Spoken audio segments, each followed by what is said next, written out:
Bom dia, eu sou Fabrício Correia e você está conectado no portal de podcast e videocast do Grupo MEON de Comunicação. Nosso videocast de hoje, MEON Entrevista, recebe, nas eleições de 2022, o candidato a vice-governador Felício Ramute, na chapa do Tarcísio, Republicanos 10, na série de entrevistas com os candidatos ao governo de São Paulo. Todos os candidatos foram convidados e temos o espaço de 20 minutos no nosso videocast. E o primeiro entrevistado é o candidato Felício Ramute. Comigo, na bancada, o jornalista Leonardo Arruda. Felício, bom dia. Bom dia. Bom dia, Fabrício. Bom dia, Léo. Prazer estar aqui com vocês. Vamos falar sobre os bastidores da política, falar como foi esse primeiro turno. Claro, pedir o seu voto, né, para esse segundo turno, que vai ser muito importante para que o Tarcísio possa ser eleito e eu junto com ele, e falar dos nossos projetos e programas para o futuro do Estado de São Paulo. Leonardo Arruda. Muito bem, Felício, primeiramente, muito obrigado pela presença, por conversar conosco aqui no MEON. A gente falava até em off, né? O Vale do Paraíba, nossa região metropolitana do Vale do Paraíba, infelizmente não teve uma votação expressiva, pensando em deputados, seja na questão federal ou seja na questão estadual. Você foi o prefeito de São José, o senhor foi o prefeito de São José dos Campos por um mandato e meio ali praticamente, e sabe muito bem da representatividade de São José dos Campos para o estado, né? Para o senhor como vice-governador, qual a importância da sua presença como vice-governador, dada essa falta de representatividade de deputados estaduais e federais? Léo, primeiro agradecer à população da região metropolitana do Vale e de São José dos Campos. O resultado eleitoral para a nossa chapa do Tarcísio, comigo de vice, na região metropolitana foi 50,3%. Portanto, nós ganharíamos até em primeiro turno aqui. E em São José dos Campos, entre as 10 maiores cidades do estado de São Paulo, São José foi com o melhor resultado percentual de votos para o Tarcísio, 53,5% dos votos. Então, um agradecimento especial a você que confiou mais uma vez nas nossas propostas, na proposta do Tarcísio e na minha proposta, eu que estou ao lado dele nessa campanha. O Tarcísio, que é o número 10, o candidato do Bolsonaro ao governo do estado de São Paulo. Já em relação à eleição proporcional, né, a gente lamenta, né, porque a região metropolitana teria a capacidade e a possibilidade de ter muitos mais deputados estaduais e federais. Aproveito para cumprimentar o deputado federal Milton Vieira, os estaduais Dr. Elton e Letícia Aguiar, pela reeleição da Letícia, eleição do Elton e reeleição do Milton. Nós teríamos potencial, Léo, para ter muito mais deputados federais e estaduais, o que ia ser muito bom para a região. Nossa gestão, e eu como representante da região na chapa do Tarcísio, terei um olhar especial pela região. Mas é importante dizer que o resultado eleitoral que nós conquistamos também já chama a atenção da equipe de campanha, né? Porque realmente a região metropolitana do Vale mostrou um apoio de primeira hora às nossas propostas e à nossa candidatura. Agora nós vamos buscar outros prefeitos, né, para que juntos a gente possa reforçar esse apoio e ter um resultado ainda melhor no segundo turno. Felício, o que muda no segundo turno das eleições? A campanha sua e do Tarcísio foi sempre pautada no municipalismo, levantando não só as dificuldades que o Estado tem em diversas áreas, como saúde, educação, mas mostrando que dá para fazer diferente e dá para levar um pouco a forma de fazer política de São José dos Campos para o governo de São Paulo. Quais são as principais características agora, nesse momento do segundo turno, que você gostaria de ressaltar? Do ponto de vista de estratégia, Fabrício, nós vamos continuar falando com as pessoas, agora com a oportunidade de, no segundo turno, termos o mesmo tempo de televisão, né? Então o tempo de televisão é o mesmo, então nós vamos poder mostrar as nossas propostas e vamos poder mostrar quem é o Tarcísio, né? Com mais detalhe para aquelas pessoas que votaram nos outros candidatos. A estratégia, é claro, é buscar os votos que foram para o Rodrigo, para o Vinícius Poit, para o Elvis César, enfim, para os outros candidatos. Então este é o principal foco, agregar estes votos à votação que o Tarcísio já teve. Mostrar também, claro, a nossa diferença essencial de propostas. Nós acreditamos no livre mercado, nós acreditamos no empreendedorismo, na liberdade, na desburocratização, na participação do Estado naquilo que é essencial, né? Nas parcerias público-privadas.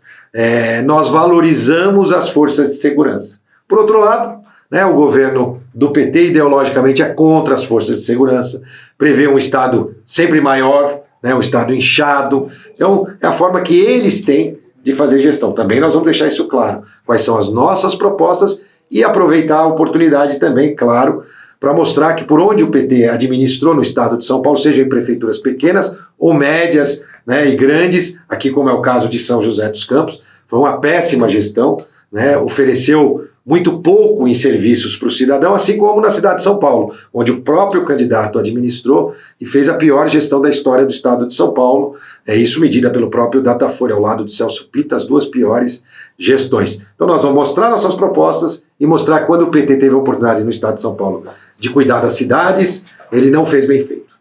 Felício, o senhor falou aí dos votos dos outros candidatos, né?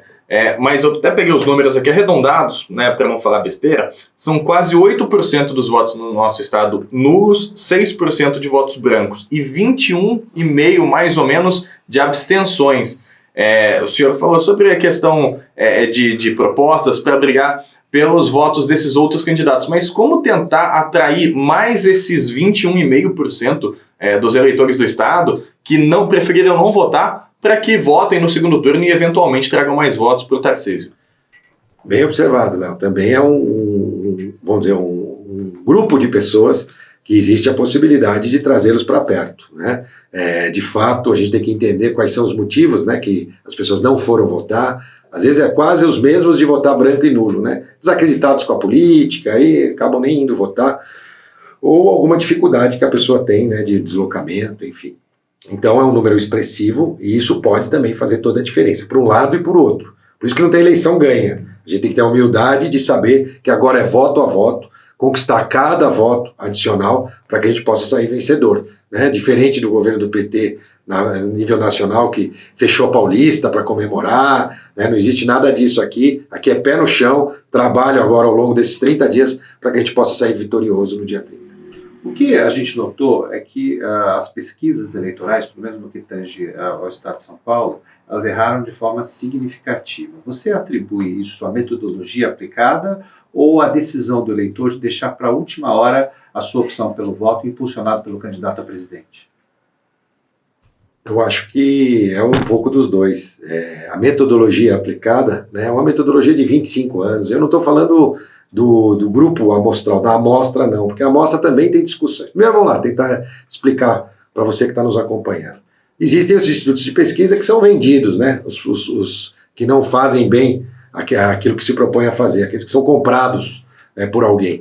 Vamos eliminar esses, né, não vamos nem discutir sobre esses, vamos falar sobre aqueles institutos que a gente acredita que seja sério, que não tem uma influência econômico-financeira para determinar os seus resultados. Ainda assim, inclusive nas pesquisas internas de muitos partidos, os resultados estão muito diferentes da realidade.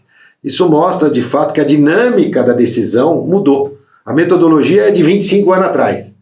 E a dinâmica das decisões dos candidatos de decidir um candidato é completamente diferente. Acho que cada vez mais o jovem, até mesmo faltando 1, 2 dias, ele consulta as redes sociais, vai buscar alguma matéria, lê algo a respeito. Enfim, eu acho que é muito mais por aí e nenhuma pesquisa consegue captar. Então acho que vai ser um grande momento para você até se colocar em xeque, viu, Fabrício? Essa questão das pesquisas, Fabrício, porque se isso ajuda, atrapalha, direciona voto, acho que é um tema que depois dessas eleições precisa ser discutido, inclusive pela nossa nova bancada de deputados federais.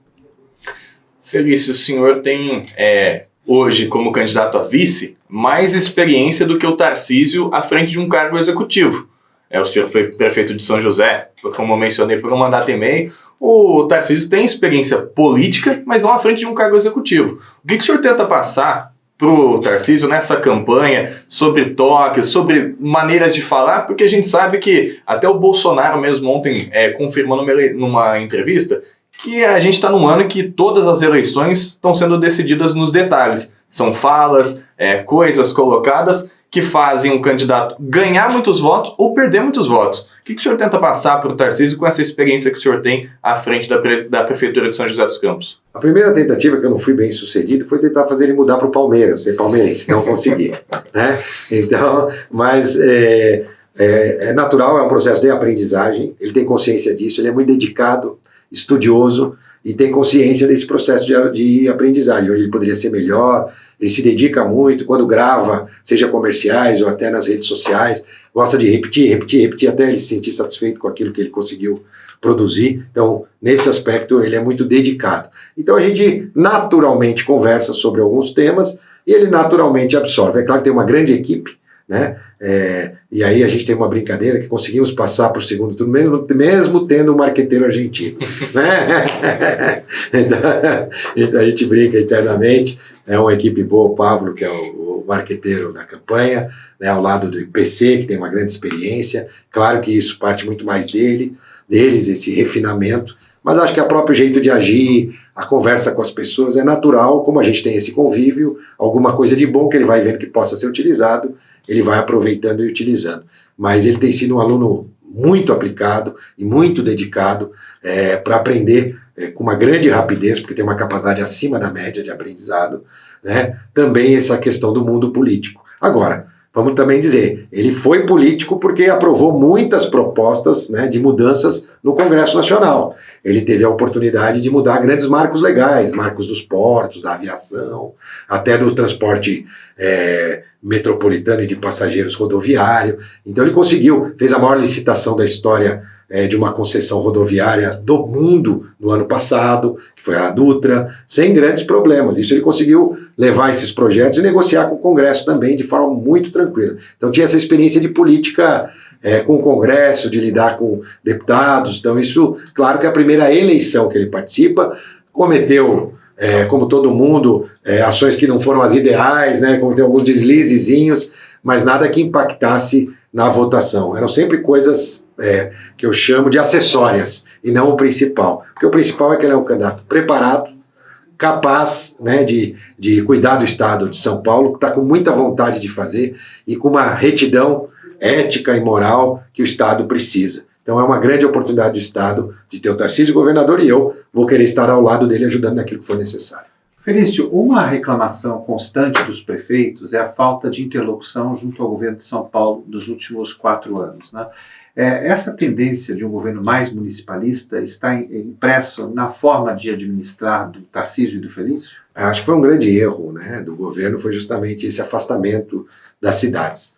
Na pandemia isso ficou ainda mais evidente, né? Eu defendia, por exemplo, que a autonomia dos municípios e o governo queria impor para os municípios o que deveria ser feito. Nós pensamos totalmente diferente. A grande vantagem, como eu fui prefeito, né, de uma cidade do interior, né, eu entendo a importância da participação e da construção conjunta, desde pequenas coisas até grandes coisas. Vou dar um exemplo aqui real. São José dos Campos. O governo, nessa correria de fazer obra, resolveu recapear esse P50. Né? O negócio de bota asfalto é rapidinho, aparece e ganha a volta. Eles achavam que isso ia acontecer, porque a política tradicional sempre achou isso. E fizeram o recapeamento dela inteira. Não precisava fazer inteira. Qualquer prefeito de qualquer daquela cidade, ou de Monteiro Lobato, ou eu de São José, né, saberia dizer que ali você precisava recapear os trechos que eram importantes e fazer rotatórias nas entradas dos bairros e das cidades, que estão matando gente, porque são inseguras.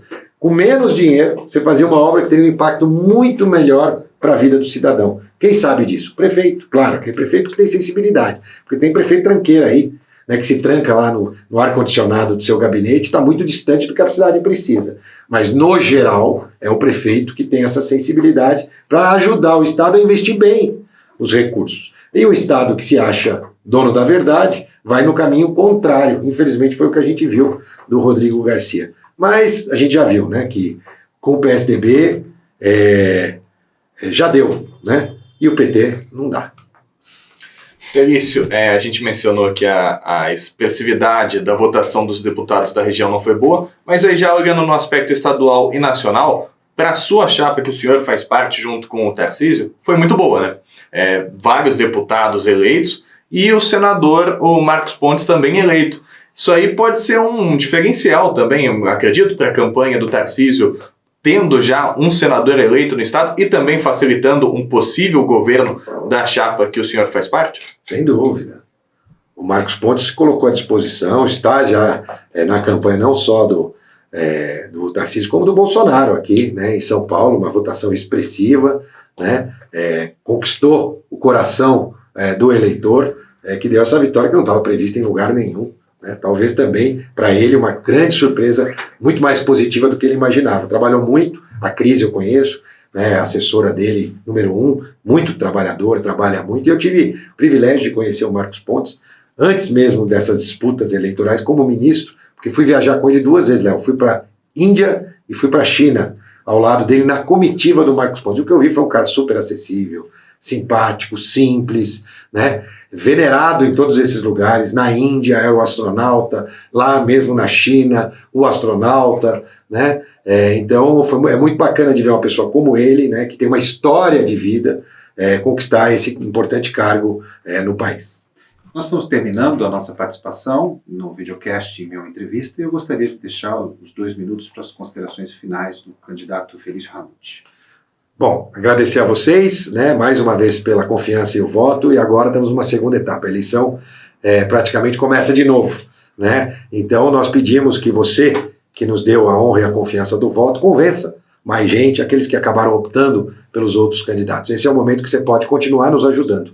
Essa é uma eleição que contou com os voluntários, com as pessoas, vamos dizer assim, que estão fora do dia a dia da política, mas fizeram toda a diferença para o resultado do Bolsonaro, a presidente da República, e para o Tarcísio, aqui ao governo do estado de São Paulo. Então, pedir mais uma vez a vocês essa ajuda para que a gente possa convencer mais gente, numa grande corrente, para virar o jogo do resultado de primeiro turno na esfera nacional e tornar o Bolsonaro 22 presidente, e o Tarcísio ao meu lado, né, eu como vice-governador do estado de São Paulo. Não tenho dúvida que o Tarcísio eleito será o melhor governador da história do estado. Contamos com o seu apoio, com a sua confiança, seu voto e com o seu trabalho para nos ajudar a conquistar mais votos para esse segundo turno. Obrigado, foi um prazer estar aqui com vocês. Essa foi mais uma edição do videocast Meon Entrevista Eleições 2022. Essa entrevista será transcrita para o Meon Jornal e também estará disponível no portal Meon. Um grande abraço a todos vocês e a gente volta numa outra oportunidade.